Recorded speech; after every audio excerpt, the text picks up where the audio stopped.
रुक जा घमंडी बालक। जिसने भी इस वीडियो को पूरा नहीं देखा तो समझो जीवन जीते जी नरक के समान है। अक्सर होता ही है ना कि जैसे ही हम शनिदेव का नाम सुनते हैं तो मतलब मन में एक अजीब सा डर बैठ जाता है। बिल्कुल, मतलब ऐसा लगता है जैसे कोई बहुत बड़ी विपत्ति आने वाली हो या कोई सजा मिलने वाली हो। हाँ एकदम।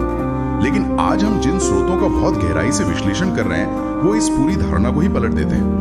आज की इस चर्चा में हम ब्रह्मांडीय न्याय और कर्मों के उन रहस्यों को खंगालने वाले हैं जो वाकई बहुत प्रभावशाली हैं। सही कहा। और आज का हमारा मिशन ही यही है कि हम इन ज्योतिषीय संकेतों को डिकोड करें, क्योंकि असल में ये पूरी व्यवस्था सजा के बारे में है ही नहीं। तो मतलब ये किसी रहस्यमयी पहेली को सुलझाने जैसा है। स्रोत एक बहुत ही स्पष्ट बात कहते हैं कि शनिदेव दंड नहीं देते बल्कि वो सिर्फ न्याय करते हैं। हाँ देखिए, इसे समझने के लिए ना हमें कठोर लेकिन एकदम निष्पक्ष ऑडिटर की कल्पना करनी होगी। एक ऐसा ऑडिटर जिसका किसी से कोई व्यक्तिगत द्वेष नहीं है।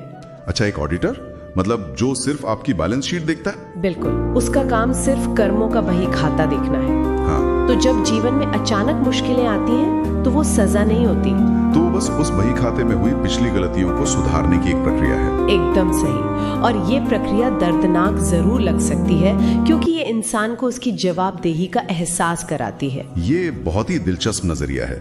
मतलब डरने के बजाय सारा ध्यान सिर्फ इस बात पर होना चाहिए कि उस बही खाते में दर्ज होने वाले नए कर्म एकदम सही हो, सटीक रूप से। और यही वजह है कि डर हटाकर जिम्मेदारी पर फोकस करना चाहिए। अब अगर हम वर्तमान ब्रह्मांडीय स्थिति को देखें तो अलग अलग राशियों पर इसका अलग असर हो रहा है। हाँ, ये तो बिल्कुल मौसम की भविष्यवाणी जैसा हो गया ना। कुछ के लिए आसमान साफ है तो कुछ के लिए तूफान की चेतावनी। जैसे मेष, सिंह, धनु और मकर राशि वालों के लिए स्रोतों के अनुसार इनके लिए यह समय अपनी कड़ी मेहनत का फल पाने का है। जो रुके हुए काम है उनमें सफलता मिलेगी। अरे वाह, मतलब इन 4 राशियों के लिए तो ये इंस्पेक्शन बहुत सकारात्मक परिणाम ला रहा है। लेकिन दूसरी तरफ स्रोतों में कुछ राशियों के लिए एक स्पष्ट चेतावनी भी है। हाँ, मिथुन, तुला और कुंभ राशि के लिए। और ये चेतावनी बहुत ही अलग तरह की है। मैंने भी गौर किया। मतलब ये किसी बाहरी दुर्घटना या पैसे के नुकसान के बारे में नहीं है।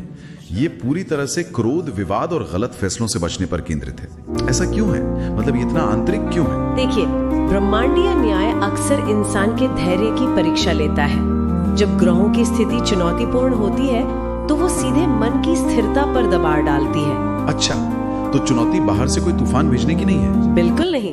चुनौती ये देखने की है कि क्या इंसान उस आंतरिक दबाव के बावजूद अपना आत्मनियंत्रण खोता है या नहीं। क्योंकि जब क्रोध आता है तो इंसान गलत फैसले लेता है और वहीं से नए बुरे कर्मों का निर्माण शुरू हो जाता है। बिल्कुल सही पकड़ा आपने। मतलब ये तो पूरी तरह से एक मनोवैज्ञानिक संघर्ष है। लेकिन इस संतुलन को बनाए रखने के लिए स्रोतों में कुछ व्यवहारिक उपाय भी तो बताए रहे हैं ना। जैसे वो शनिवार को पीपल के पेड़ के नीचे सरसों के तेल का दीपक जलाना। हाँ, और 11 बार ओम शं शनेश चिराय नमः मंत्र का जाप करना। अब देखिए, ये थोड़ा ऐसा नहीं लगता कि हम किसी रेडियो को एक खास फ्रीक्वेंसी पर ट्यून कर रहे हो? मेरा मतलब है, एक दीपक और कुछ मंत्र इतने बड़े ब्रह्मांडीय न्याय को कैसे संतुलित कर सकते हैं? ये शंका आना बहुत स्वाभाविक है, लेकिन इसे ब्रह्मांड को दी जाने वाली कोई रिश्वत मत समझिए। असल में इसके पीछे ऊर्जा का एक गहरा विज्ञान है। पीपल का पेड़ जो है ना, वो स्थिरता और गहरी जड़ों का प्रतीक है। ठहराव का प्रतीक है। सही कहा। जब कोई वहां जाकर दीपक जलाता है तो वो एक शारीरिक क्रिया है जो हमारे भागते हुए विचारों को रोकती है, मन को वर्तमान में लाती है। और वो जो 11 बार मंत्र का जाप बताया गया है, मंत्र असल में ध्वनि की एक विशेष आवृत्ति है।